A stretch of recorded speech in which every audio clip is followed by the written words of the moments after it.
बीबी फातिमा सा की emotional history. बीबी फातिमा बिनते मोहम्मद, जिन्हें सिद्दातु निसा अल-आलमीन, सारी औरतों की सरदार कहा गया, इस्लाम के आखिरी नबी हजरत मोहम्मद सा की प्यारी बेटी थी। उनका जन्म मक्का में हुआ और उनका जीवन त्याग, इबादत, सब्र और सच्चे इस्लामी मूल्यों की मिसाल है। उनकी इमोशनल कहानी एक बेटी, एक पत्नी, एक माँ और एक ईमानदार इंसान के रूप में हर दिल को छू लेती है। बचपन का दर्द। बीबी फातिमा बिनते मोहम्मद का बचपन कठिनाइयों से भरा रहा। उन्होंने अपनी माँ हजरत खदीजा बिनते मोहम्मद को कम उम्र में ही खो दिया। अपने बचपन में ही उन्होंने देखा कि उनके पिता हजरत मोहम्मद बिनते मोहम्मद को मक्का के लोगों द्वारा ताना, पत्थर और जुल्मों का सामना करना पड़ा।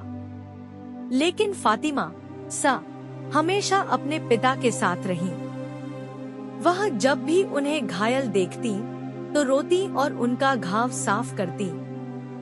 इसी वजह से उन्हें उम्मे अबीहा यानी अपने बाप की माँ कहा गया। शादी और संघर्ष। बीबी फातिमा बिनते मोहम्मद की शादी हजरत अली अस से हुई। यह शादी सादगी की मिसाल थी। उनके घर में दौलत नहीं थी, पर उनमें मोहब्बत, तौहीद और सब्र था। उन्होंने कई बार भूखे पेट रात बिताई, लेकिन अल्लाह का शुक्र अदा करना कभी नहीं छोड़ा। वह अपने बच्चों हसन अस, हुसैन अस, जैनब सा और उम्मे कुलसूम सा की परवरिश इस्लामी तालीम और अदब में करती थी। उनका घर जन्नत का एक नमूना था, जहां कुरान की तिलावत होती थी और अल्लाह का जिक्र हर वक्त रहता था। पैगंबर की मौत के बाद का दुख।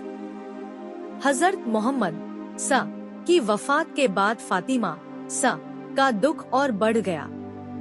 उन्होंने देखा कि उनके पति अली अस को खलीफा बनाए बिना छोड़ दिया गया और यहाँ तक कि उनके घर पर हमला हुआ, जिसमें वो खुद जख्मी हो गईं।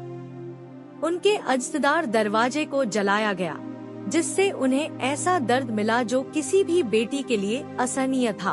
बीबी फातिमा सा ने ये सब जुल्मों को सब्र और ईमान के साथ सहा। उन्होंने हक की आवाज उठाई, लेकिन दुनिया से नाराज होकर अल्लाह से मिलने चली गईं।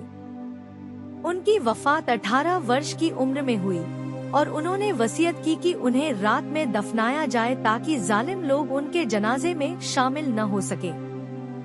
निष्कर्ष। बीबी फातिमा सा की जिंदगी एक इमोशन, रूहानी और साहसी कहानी है। उनका सब्र, त्याग और अल्लाह पर यकीन आज भी करोड़ों मुसलमानों के लिए रोशनी का चिराग है। वो केवल एक बेटी या माँ नहीं, बल्कि इंसाफ, ईमान और इस्लाम की सच्ची रहनुमा थी। उनकी याद हर उस दिल को नम कर देती है जो सच्चाई और इंसानियत से प्यार करता है।